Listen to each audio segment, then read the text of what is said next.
Fala pessoal do canal, aqui com vocês, João Carlos Espíndola. Eu quero te mostrar bem rapidinho aqui uma questão que caiu no ano de 2021, TJ São Paulo, escrevente, e foi uma questão muito polêmica, né? Eu mesmo fiz essa questão, errei na prova, e depois eu não entendi o motivo, e hoje eu entendo o motivo e eu quero compartilhar aqui com vocês. Ano 2021, prova escrevente TJ São Paulo. A respeito dos procedimentos ordinário e sumário, de acordo com o texto legal previsto no Código de Processo Penal. Então a primeira coisa é observar isso aqui, olha, de acordo com o texto legal. Então ele está pedindo o quê? A literalidade, nada mais do que isso. No procedimento ordinário, as alegações finais serão por escrito, e no sumário em regra, orais, apresentado em audiência. Veja isso aqui. No procedimento ordinário, admitem-se alegações finais por escrito, quando há elevado número de acusados. É verdade, tem outra hipótese, mas essa é uma das hipóteses. Regra inaplicável ao procedimento sumário. Isso aqui foi dado como correto, como alternativa correta. Vou marcar aqui, olha, alternativa correta. Então fala o seguinte, que no procedimento ordinário estão previstas as alegações orais, regra inaplicável ao procedimento sumário. Fica comigo, porque eu vou explicar isso aqui para você. Tem um caso que trata da dignidade da vítima, por exemplo, vamos supor, é um processo e que tem a ver com a dignidade da vítima. Tem a disposição expressa no procedimento ordinário, tem disposição expressa no procedimento sumaríssimo, na Lei 9.099 de 95, tem disposição expressa lá no Tribunal do Júri, mas não tem disposição expressa no procedimento sumaríssimo, no processo sumaríssimo. E eu quero mostrar para você que se aplica ao sumaríssimo. Fica comigo aqui, ó. Aplicam-se subsidiariamente aos procedimentos especial, sumário e sumaríssimo as disposições do procedimento ordinário. Você fala, João, então por que isso aqui está certo? Se é aplicado subsidiariamente, e aqui fala regra inaplicável, não teria que aplicar as alegações finais de forma subsidiária ao procedimento sumário? Bem, vamos lá no procedimento sumário, artigo 531, vamos lá. Olha só, vamos lá, processo sumário. Se você ler isso aqui, você pode ler de cabo a rabo. Não tem falando da possibilidade de alegações finais por escrito, não tem. Pelo contrário, aqui fala claramente assim, as alegações serão orais. Eu vou mostrar aqui para você. As alegações serão orais. Calma aí. Aqui, olha. Ó, as alegações finais serão orais. Tá aqui, ó. Você fala, tá, mas não teria que aplicar subsidiariamente o procedimento ordinário? Não, sabe por quê? Só se aplica uma regra subsidiariamente em outro processo quando não tem uma disposição específica. Veja, é na omissão. Por exemplo, vou te explicar aqui. O processo civil se aplica subsidiariamente ao processo trabalhista, mas somente naquele caso que tiver omissão lá no processo trabalhista. Aí pega uma regra do processo civil e aplica lá, de forma subsidiária. É a mesma coisa do crime. Os artigos 307, 308, 314, 325 e 337 do Código Penal são crimes subsidiários. Por quê? Porque aplica-se aquela pena se não for o caso de uma pena mais grave. Tá vendo? Então, se não tiver um caso específico de uma pena mais grave, aplica aquele caso. Se tiver um caso específico de uma pena mais grave, aquele caso ali, aquela pena não vai ser aplicada, porque ela é subsidiária. Se tiver uma regra específica, um crime específico, uma pena específica, não aplica aquela. Então, só aplica subsidiariamente na falta de uma regra específica. E aqui, no procedimento sumário, tem a regra específica. As alegações serão orais. Acabou.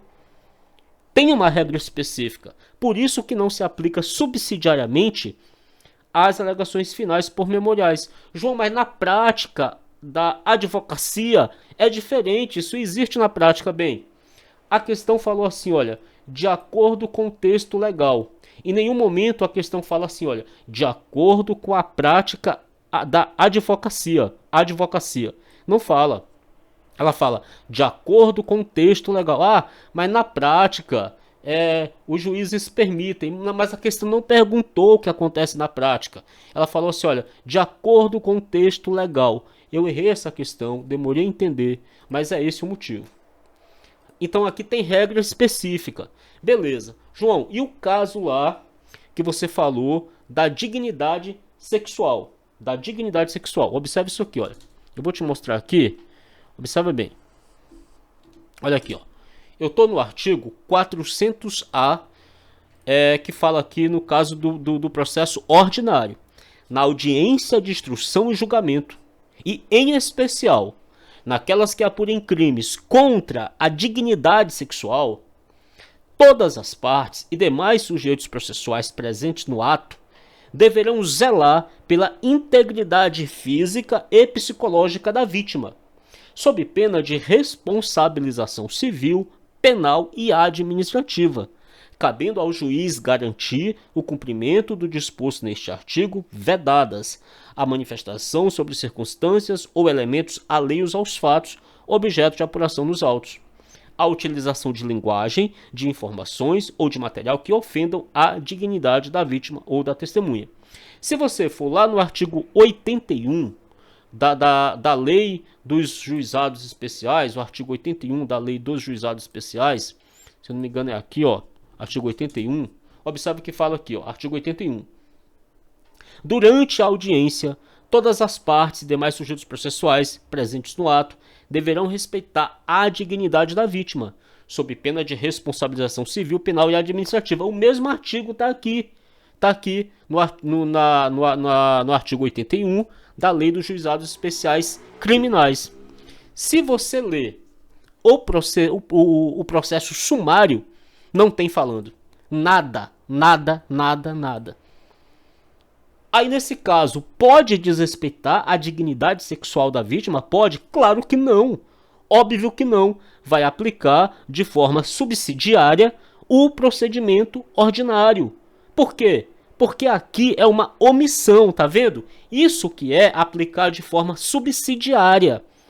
Como aqui no processo sumário você pode ler, olha, não tem nada falando dessa proteção à dignidade sexual da vítima, como não tem nada falando, vai pegar o artigo 400A e vai aplicar aqui, porque aplica-se subsidiariamente aos procedimentos sumário, sumaríssimo ou procedimento ordinário.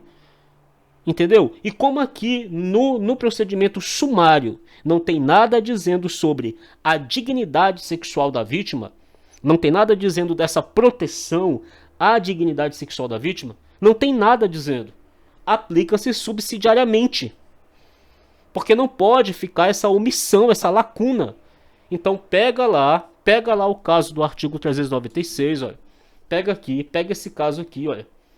Olha aqui, ó. Eu mostrei lá para vocês que aplica-se subsidiariamente ao 394. Lá no 394. Aplicam-se subsidiariamente aos procedimentos especial, sumário e sumaríssimo as disposições do procedimento ordinário.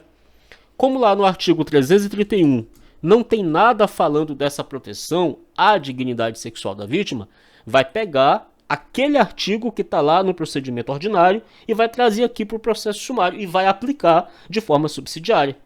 No caso, observa bem, das alegações finais orais, olha como é diferente, gente. Tem disposição em bem clara, expressa, olha aqui, as alegações finais serão orais, não há lacuna. Gente, é sério, hoje eu rio porque eu demorei a entender isso. Quando aplica subsidiariamente é diferente. Você sacou a parada? É diferente de aplicar.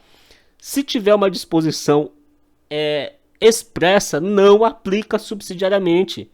Então não pode pegar a regra dos memoriais lá do procedimento ordinário e trazer para o sumário, porque não tem previsão específica. Mesmo que na prática seja diferente. O que vale é a lei. Aqui falou de acordo com o texto legal. Beleza? Aqui com vocês, João Espíndola. Valeu, pessoal. Grande abraço.